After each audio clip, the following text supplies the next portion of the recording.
जय सिया राम। हमारे जीवन में अनुकूलता प्राप्त हो, ईश्वर की कृपा हो और सब कुछ सुगमता से कार्य हो, ये हर किसी की कोशिश है, हर किसी की चाहत है और हम ईश्वर की शरण में इसी इच्छा से जाते हैं। लेकिन कई बार कुछ परिस्थितियां ऐसी होती हैं जो हमारे प्रतिकूल जाती हैं, हमारे लिए वो अनुकूल नहीं होती। आजकल के समय में सबसे जो बड़ी परेशानी है वो है कर्ज की समस्या। तो एक बार फिर से आज विषय पे बात करेंगे ज्योतिषाचार्य चेतना कालरा जी, स्वागत है आपका। जय सिया राम। जय सिया राम। तो अगर बात ऐसे शुरू करते हैं, ये ग्लास है, इसको मैं थोड़ी देर पकड़ के खड़ी हूँ, अच्छा लग रहा है मुझे एक सब पी के। अगर मुझे आप कहेंगे इसको पकड़ के खड़ी रहे, थोड़ी देर में बोझ लगना शुरू हो जाएगा या मुझे, तो ये कितनी दिक्कत देगा मुझे। कई चीज़ें ऐसी हैं, चाहे छोटी सी, अगर यही गिलास पकड़ के मुझे 1 घंटा कहीं मार्केट में घूमना है, या छोटी बॉटल ले लेते हैं पानी की, जो हम ट्रैवल में बॉटल्स ले लेते हैं, वो बॉटल थोड़ी देर पकड़ेंगे ठीक लगेगा, मगर वो घंटों पकड़ने से वो छोटी सी बॉटल भी बोझ लग जाती है। इसी तरीके से अगर जैसे जिन इंसानों पे कर्जा चढ़ जाता है, वो क्या होता है, एक प्लैनेट है राहु। राहु आपको किसी भी तरीके से शरारत करके, लोभ दिखा के, लग्जरी दिखा के आपको कर्ज में डाल देता है, कर्ज के दलदल में डाल देता है। दिन भर में वैसे भी जो लोग मोबाइल इस्तेमाल करते हैं, 10 फोन तो आते हैं कर्ज के संबंध। लोन ले लीजिए जी, लोन ले लीजिए। आप कई बार लोग लोन लेकर के उस लोन में फंस ही जाते हैं। और भी एक चीज़ है, वहाँ अच्छी चीज़ें देखते हैं ऑनलाइन, अरे मुझे ये खरीदना है, ये ड्रेस होनी चाहिए मेरे पास, ये लेटेस्ट फैशन है, ये भी तो कर्ज के कारण ही है। तो अगर हम बात करें कर्ज 2 प्रकार के हैं, एक अच्छा कर्ज है और एक बुरा कर्ज है। अच्छा कर्ज क्या है, मैंने मकान बनाने के लिए कर्ज लिया। देखिए, आपने कर्ज लिया कुछ सोच के लिया होगा मकान बनाने के लिए, क्योंकि आप कमाते हैं, आप उसको बढ़ाना चाहते हैं। और कई लोग तो मकान बना के ऊपर एक रेंटेड हाउस दे देंगे, कुछ कर देंगे, रेंट पे दे देंगे और कर्जा उतारेंगे। आप एजुकेशन के लिए लोन लेते हैं, कर्जा लेते हैं, वो भी अच्छा है, क्योंकि आप उससे ज्ञान प्राप्त करेंगे, कमाएंगे और दे देंगे। व्यापार के लिए लेते हैं तो वो भी अच्छा कर्ज है, क्योंकि व्यापार बढ़ेगा तो, क्योंकि आपको इन्वेस्टमेंट चाहिए अच्छी जगह लगाने के लिए, व्यापार करेंगे तो वो बढ़ेगा, तो नेचुरल बात है कि आपका कर्ज उतरेगा ही उतरेगा। और अब आती है बारी बुरे कर्ज के बारे में। बुरे कर्ज के बारे में जैसे कि शादी बहुत धूमधाम से करनी है, उसका कोई मतलब नहीं है कर्ज लेने का। शादी सिंपल तरीके से करनी चाहिए। कर्ज लेके की गई शादी भी आगे, क्योंकि आजकल तो ऐसा वातावरण चल रहा है, माहौल ऐसा चल रहा है कि अंडरस्टैंडिंग बनने में ही पता नहीं चलता। शादी होने से पहले ही लोग सोच लेते हैं हमारी बन नहीं रही है आपस में, 15 दिन में ये हो रहा है। तो शादी के लिए कर्ज वो बेकार है। आप घर चाहिए रहने के लिए, घर के लिए लिया, लेकिन आप अपनी बजट से ज़्यादा, अपनी मेहनत करने से ज़्यादा आप सोचे एक लग्जरी हाउस बनाऊं, वो गलत है। गाड़ी खरीदने के लिए कर्ज लें, वो गलत है। तो कुछ अब आजकल एक ट्रेंड है आईफोन, मेरी बजट में नहीं है, मेरी हैसियत नहीं है, फिर भी मैं सोचूं मेरे पूरे सर्कल में आईफोन है तो मुझे भी लेना है, वो गलत है। क्योंकि फ़ोन एक ऐसी चीज़ है जो आपको थोड़े टाइम में बदलनी ही होती है। तो आप सस्ता मोबाइल लीजिए ना, क्योंकि ख़राब हो जाएगा तो 1 मिनट में पता भी नहीं चलता। ये चीज़ें, ये बुरे कर्ज हैं। और जो सबसे बड़ा कारण है बुरे कर्जों का, कर्ज लेने का, वो है बुध की वजह से आपका कर्जा चढ़ता है। यदि आपकी कुंडली में बुध खराब है तो इसका मतलब आपके ऊपर कर्जा चढ़ेगा ही चढ़ेगा।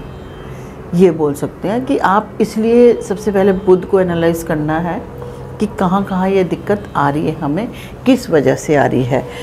तो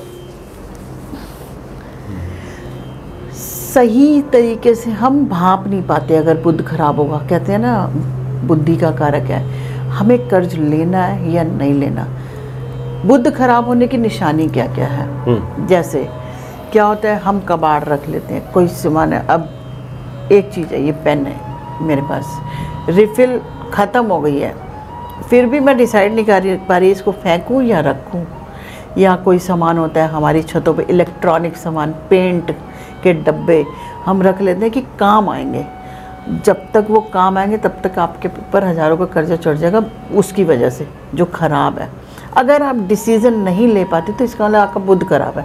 कई लोग बोलते हैं ना, करूं नहीं करूं, करूं नहीं करूं, डिसाइड नहीं कर पाते मुझे करना है कि नहीं करना, ठीक है, तो आपका बुध खराब है। और एक आपने सुना होगा, नाम बचाने के लिए कर्ज ले लिया, कर्ज को उतारने के लिए कर्ज, कि मैं आज, वही होता है कि आप सोच नहीं पाते। अच्छा, जैसे मैं सोचती हूँ मैंने आपके पैसे देने हैं तो मैं किसी और से लेके आपको दे दूँ, आज तो बच जाऊँगी, आज का दिन निकले कल देखी जाएगी। तो ये क्या है, ये हमारी बुद्धि पे बिल्कुल राहु का इफ़ेक्ट आ गया है, हम सोच ही नहीं पा रहे। तो ये भी एक बुरी बात है, जो बुध खराब होने की बात है।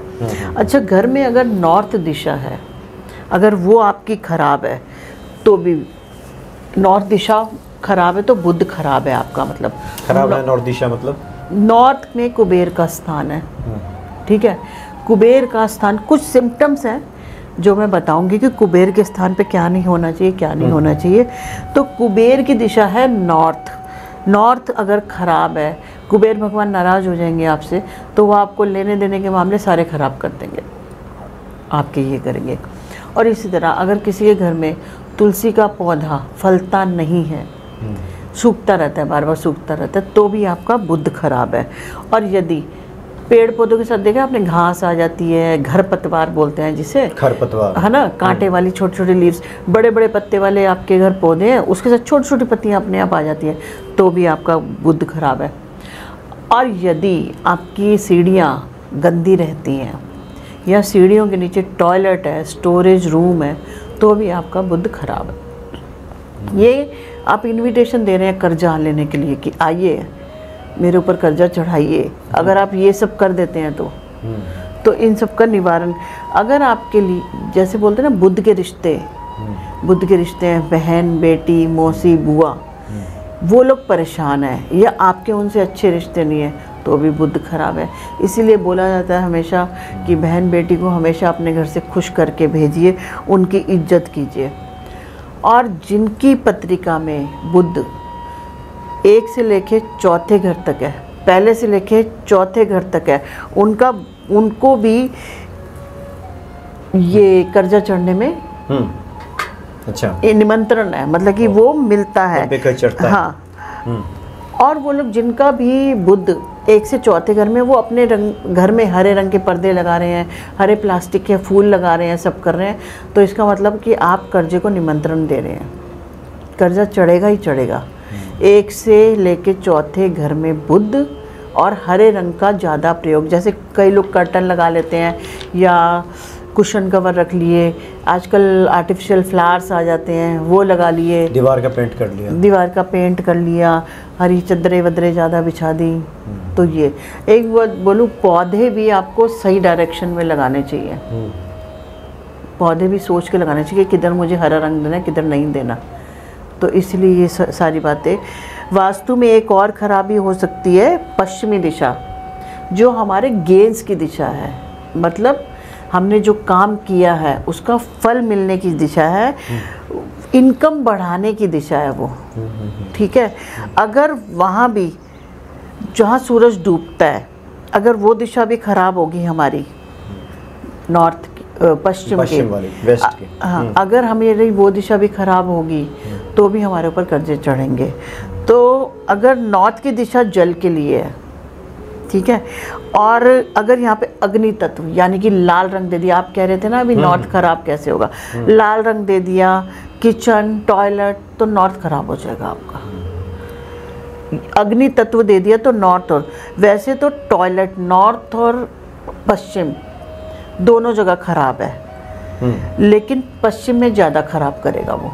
अच्छा, अगर टॉयलेट बना दिया, हाँ, और ये तब ज़्यादा भी ख़राब हो जाएगा जब वहाँ पे आप उल्टा रंग दे दोगे उसका, मतलब कि ऑरेंज रंग दे दोगे, ऑरेंज दे दोगे, पीला दे दोगे, ऐसे कर दोगे, तो वहाँ पे तो खराब हो जाएगा। पश्चिम में क्रीम ग्रे, ये पश्चिम में ये ऊर्जा प्रदान करेंगे, इन्हेंस करेंगे उसकी प्रॉपर्टीज़ को, मतलब कि क्योंकि वो आपके गेंस का दिशा है, तो क्रीम या ग्रे, क्रीम ग्रे को रखें वहाँ पर, वो इस दिशा को इन्हेंस करेगी और आपको बहुत अच्छा मिलेगा।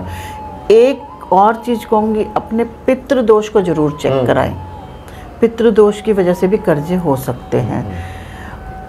और पश्चिम और उत्तर में कबाड़ ना रखें, पश्चिम और उत्तर में। जैसे वही मैंने बताया अपनी, ये रख लेते हैं कि पेंट के डब्बे रख लिए, ट्रांसफार्मर रख दिया, वो सब दक्षिण में रखिए, दक्षिण में रखिए। अगर रखने वैसे तो ना रखना ही नहीं चाहिए, अगर कुछ लगता है ज़रूरत है। लेकिन मैं आपको बताऊं, हम ये सोच के रखते हैं कि अगली बार काम आएगा, और अगली बार कभी नया ही लेना पड़ता है, हमें ध्यान ही नहीं रहता कुछ रखा है। छत पे भी नहीं होना चाहिए ये। हम तो भुगत रहे हैं, हम आने वाली पीढ़ियों पे भी बोझ चढ़ा रहे हैं।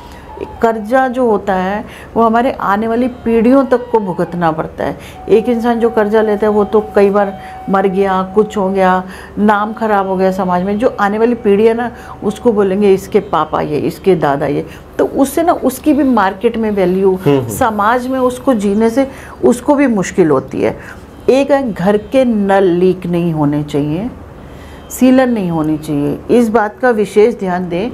जैसे कहीं ब्लॉकेज होती है, नाली रुकी हुई है, उसको ठीक करें, उससे नॉर्थ वेस्ट खराब होगा, वो भी अच्छी बात नहीं है। सही डिसीज़न नहीं ले पाते आप लोग। अगर ये सब खराब होगा ना, नॉर्थ वेस्ट ब्लॉक होगा, कुछ होगा, तो इससे आप सही डिसीज़न नहीं ले पाएंगे। सही डिसीज़न नहीं ले पाएंगे, आपको पता ही नहीं, तो अपने आप कर्जा लेना पड़ेगा। आप घर परिवार नहीं चला पाएंगे अपनी कमाई से। जब सही डिसीज़न, तो घर परिवार चलाने के लिए आपको कर्जा लेना पड़ेगा, वो हमारी पुश्तें भुगतेंगी। तो थोड़ा सा इन बातों को, छोटी छोटी बातें हैं, ध्यान देंगे तो अच्छा रहेगा।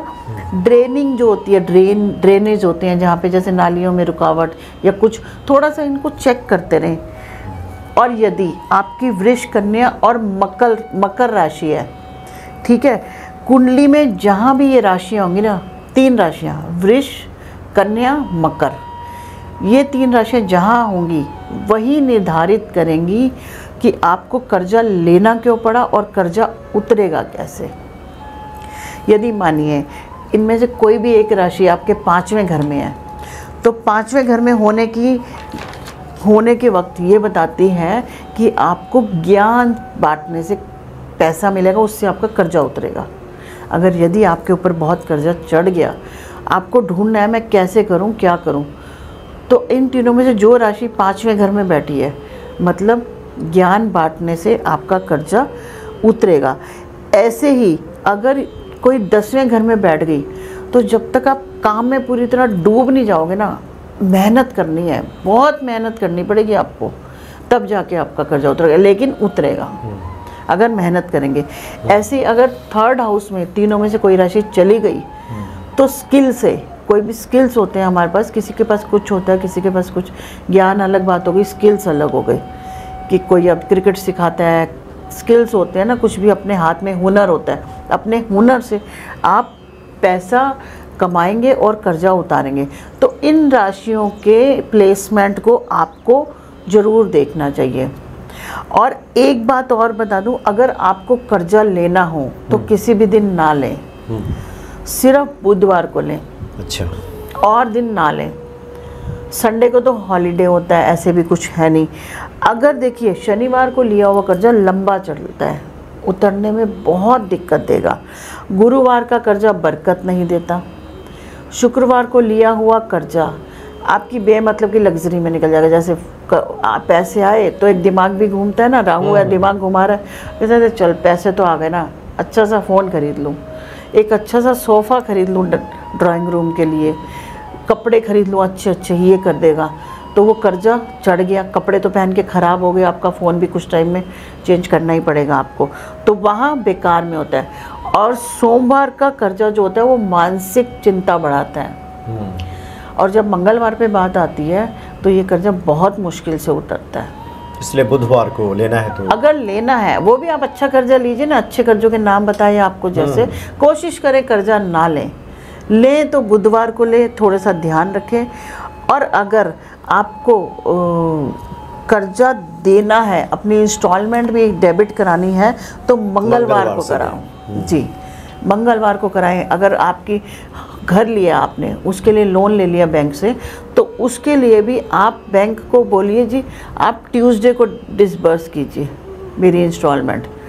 अगर कोई रीज़न है कि भाई आपकी इतनी तारीख को होती है, ट्यूसडे बाद में आता है, तो एक इंस्टॉलमेंट एडवांस रख के चलिए बेशक, लेकिन ट्यूसडे को कराइए।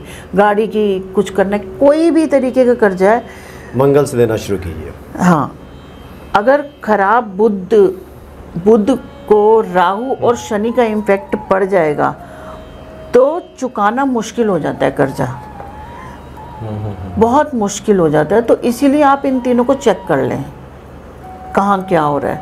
और मंगल जो है, मंगल वो कंट्रोल करता है राहु को, तो इसीलिए कहते हैं हम मंगलवार को तो दे कर्जा। और ऐसे ही अगर हम उपाय की बात करते हैं, आप उपाय की बात करें तो सबसे पहले तो मैं बोलूँगी हनुमान चालीसा का पाठ करें, क्योंकि मंगल है तो हनुमान जी हमारे सबसे पहले हैं, तो हनुमान चालीसा का पाठ करें।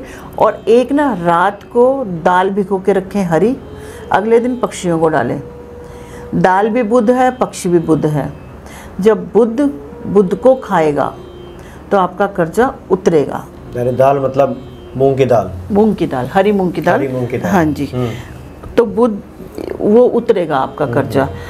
और एक और है गजेंद्र मोक्ष का पाठ करें, ये कर सकते हैं। और बोलते हैं राहु को मंगल के द्वारा कंट्रोल किया जा सकता है।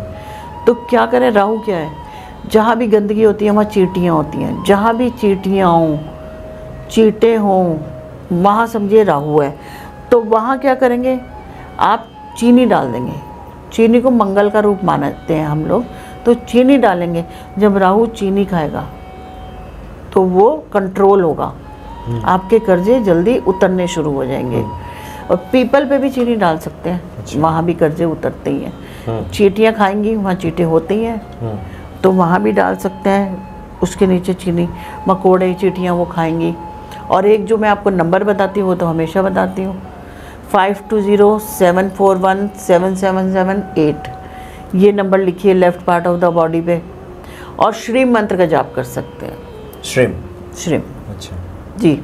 तो मेरी तरफ से कर्ज उतारने के लिए आज इतना ही है। और मैंने सिम्टम्स भी बता दिए कि आप कैसे कैसे कर्जा चढ़ सकता है। तो उन चीज़ों को ठीक कर लीजिए। वीडियो को बार बार देखिए ताकि आप छोटी छोटी बातें सुन सकें, क्योंकि बहुत सारी बातें बताई हैं कि कहाँ क्या क्या प्रॉब्लम हो सकती है। तो अगर बार बार सुनेंगे, वीडियो को देखेंगे, तो उससे उन चीज़ों को धीरे धीरे ठीक कीजिए। जैसे सीढ़ी के नीचे थोड़ा गंद ना रखें, टॉयलेट ना हो, उनका निवारण कीजिए। और बहन बेटी बुआ से अच्छे रिलेशन रखिए। और आपने एक और महत्वपूर्ण बात बताई कि चींटियों को, जहाँ चींटियाँ होती हैं वहाँ राहु का वास माना जाता है। बिल्कुल। उनको आप गुड़ या चीनी दीजिए, जो मंगल का कारक। चीनी मंगल का कारक है, गुड़ फिर राहु का कारक है। अच्छा, गुड़ ना दीजिए, चीनी दीजिए, सफ़ेद चीनी। हम लोग पता क्या कहते हैं, हम लोग राहु की महादशा में गुड़ खाने को मना करते हैं। अच्छा, राहु की दशा में मेरी, जैसे किसी की भी चल रही हो, मेरी भी चल रही हो, तो हम लोग गुड़ नहीं खाते। हम लोग भी करते हैं ये सब उपाय। ऐसा नहीं है कि आपको देते हैं, प्रॉब्लम तो हो किसी के साथ भी हो सकती है, हमारे साथ भी हो सकती है। तो ये जितनी भी रेमेडीज़ हैं, जितनी भी जो भी लॉजिक बताए गए हैं, वो सब अपनाए हुए हैं। आप कभी भी चेक करवाइएगा अपने 10th हाउस में जो ग्रह बैठा है, 10th हाउस में अगर ये तीनों राशियों में से कोई एक राशि है, वृष, कन्या और मकर, तो आप देखेंगे कि आपको बहुत ज़्यादा मेहनत करनी पड़ेगी, लेकिन आपके काम होंगे। जी। तो ये सब बातें हैं जिस पे ध्यान देने की आवश्यकता है। जी। कर्ज कब लें और अच्छा कर्ज लें। अच्छा कर्ज का मतलब हुआ कि सत्कार्यों के लिए मकान ले रहे हैं आप, मकान ले रहे हैं। और एक बहुत महत्वपूर्ण आपने बातें बताई, हैसियत के हिसाब से लीजिए। बिल्कुल। जितनी आमदनी आपकी है और आपको लग रहा है कि जितनी हमारी आमदनी, उसी हिसाब से लीजिए। और खामखा बहुत ज़्यादा खर्च मत कीजिए, नहीं तो फिर ये परेशानी का कारण बनेगा। और ऐसा नहीं है कि हमने कहा बुधवार को कर्जा लीजिए, आपकी इनकम है 1 लाख रुपए और आप 10 करोड़ कर्जा ले लो, 1 करोड़, तो वो उसके लिए कोई जिम्मेवारी नहीं है ना। अति तो सब चीज़ की खराब है, किसी भी चीज़ को लीजिए, इतना तो आप कैलकुलेशन कर सकते हैं। और जहाँ कैलकुलेशन ख़राब हो जाती है, आप लोगों से देन लेन में खड़े नहीं उतरते, या लोगों से अपना पैसा मांग नहीं पाते, या लोगों से हिसाब किताब नहीं कर पाते, उनसे जो आप बोलते हैं उस पर खड़े नहीं उतर पाते, या वो आपसे आप कोई सामान बेचते हैं, आप उनसे पैसा ही नहीं ले पा रहे, तो भी आपका बुध खराब है। अच्छा, अपनी बात रख नहीं पाते। हाँ, अपनी बात आप रख नहीं पाते तो भी बुध खराब है। थोड़े से कैलकुलेटिव होइए। बुध की रेमेडी बता दी, पक्षियों को हरा, और देने का नियत रखिए और मंगलवार से देना शुरू कीजिए, जो भी है। तो निश्चित तौर पे कर्ज से आपको छुटकारा बिल्कुल मिल जाएगा। छुटकारा मिलेगा। मंगलवार को करेंगे तो चूंकि मंगलवार को कर्जा जल्दी उतर जाएगा। बहुत सारे लोग लगातार कमेंट्स में लिखते हैं कर्ज से परेशान हो, बहुत कर्ज हुए, कर्ज ले लिया है, किसी कारण से ले लिया, अब उतर नहीं रहा, तो इस उपाय को कीजिए, निश्चित तौर पे कृपा होगी आप पे और आपका कर्ज उतरेगा। बहुत बहुत धन्यवाद आपका। जय सिया राम। जय सिया राम।